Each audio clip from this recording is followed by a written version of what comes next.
Bom, vamos dar continuidade agora com a comunicação assertiva e influência positiva, tá? O objetivo aqui é desenvolver a assertividade e a influência, né, dos interlocutores, e a gente vai falar sobre alguns aspectos importantes, como diferenciação entre comunicação assertiva, agressiva e passiva, e técnicas de persuasão e influência ética.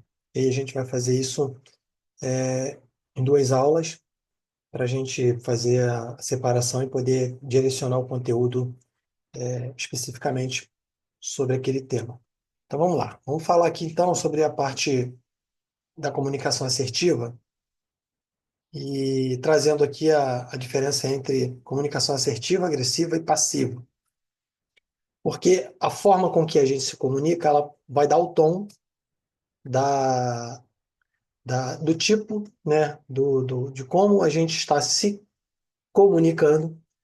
E esse tom, a gente já falou nas aulas anteriores, ele pode soar de uma forma não muito adequada ou não adequada para o formato que foi aplicado, principalmente olhando sobre a ótica corporativa. Ok? Então vamos lá. Comunicação assertiva expressa a necessidade e opiniões com respeito e clareza, sem agredir ou ser passivo. O foco na resolução de conflitos de forma colaborativa. Então, aqui, a, a ideia aqui, né, o ponto central, é você se posicionar, né, com opiniões ou expressar aquilo que você está entendendo sobre aquilo que está sendo tratado de forma respeitosa, de forma clara, né, sem, né, você entrar no campo do agressor, porque às vezes o tom não está nem agressivo, mas as entrelinhas, né, aquilo que está sendo dito, passa a conotação de uma agressão. Então é importante que o foco seja sempre em sanar aquilo que está sendo tratado no assunto com a forma mais clara, mais respeitosa possível, sem se omitir, ok? Então essa é a ideia. A agressiva aqui já tem uma direção diferente. Ela expressa necessidades e opiniões de forma impositiva.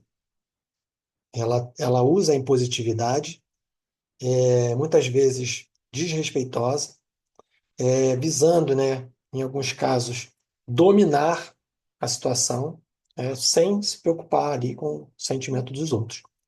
E aí a gente já falou sobre essa questão de da pessoa levar para o lado pessoal, com interrupção dos outros, sem deixar com que o diálogo aconteça ou continue.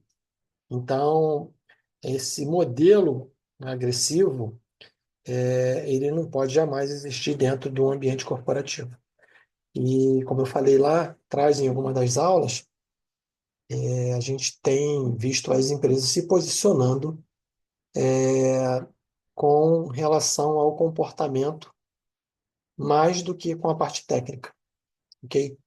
Então, a pessoa pode não ser muito bom tecnicamente, mas ele é uma pessoa, ou ela é uma pessoa ensinável, respeitosa, que, que está ali pronta para melhorar, para aprender, enquanto a gente vê pessoas que são tecnicamente muito boas, mas ela tira totalmente a harmonia do departamento e cria conflitos na empresa. Então, essas pessoas elas estão sendo retiradas até que elas aprendam que, dentro de um ambiente corporativo, a forma de você lidar com as situações ou com as pessoas, ela não passa pelo nível de competência que essa pessoa tem, ou pela hierarquia que ela ocupa, pelo nível hierárquico que ela ocupa. Mas ela se vale sob a ótica ética, moral, de respeito, e esses pontos têm sido levados muito em consideração nas empresas. Então, é muito importante que você esteja atento ou atenta, não só para a forma com que você vai se comunicar, mas como estão comunicando com você, ok? E por último aqui a gente tem a comunicação passiva, né? Que aí suprime suas próprias necessidades e opiniões para evitar conflito. Nesse caso aqui, são aquelas pessoas assim, é melhor eu não falar, é melhor eu me calar, porque se eu abrir a boca, eu vou perder a razão. Então, essas pessoas, elas suprimem a sua necessidade de falar, a sua opinião, o seu posicionamento, para evitar um conflito. Até que ponto isso é bom? Quando a gente conhece o outro lado com quem a gente está falando, em muitos casos, é muito prudente que você, de fato, não fale nada, né? Mas dentro de uma estrutura corporativa, se anular nunca é o canal adequado. Nunca é a forma adequada de você se relacionar. Aliás, se anular não é bom em lugar nenhum. A gente vê as pessoas, por exemplo, num casamento, uma das partes se anulando para não dar problema na relação. É um problema, porque uma parte, a parte que está se anulando, ela não está vivendo com a plenitude que ela poderia viver, se a outra parte compreendesse o ponto de vista dela. Então, olhando para o ambiente corporativo, se a pessoa nunca se impõe, nunca expressa a sua opinião, se ela está sempre fugindo do conflito, isso vai custar alguma coisa lá na frente. E às vezes há um acúmulo tão grande que a pessoa nunca fala nada. E quando a pessoa resolve falar, ela fala da forma errada, no momento errado, usando as expressões erradas, na tonalidade errada. Então, isso tudo vai gerar um problema lá na frente. Então, a passividade na comunicação não é adequada.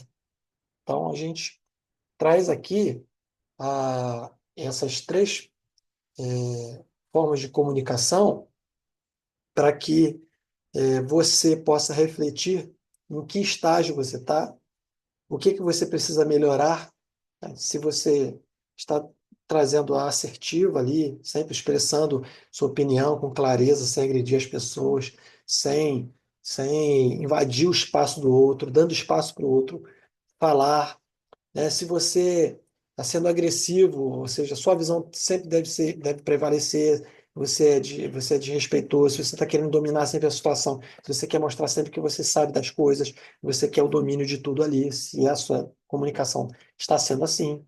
Ou se você está passando por você é um comunicador passivo que evita, né, todos os confrontos e conflitos e se colocar é, diante de algo que esteja acontecendo, para que isso não gere um conflito maior, ok? E isso, consequentemente, pode te levar a um sentimento de frustração, né? E ressentimento aí que você vai ter que administrar por muito tempo, ou pelo tempo que você estiver dentro da empresa, ok? Então, vou parar aqui para a gente voltar na próxima aula com a continuidade desse tema.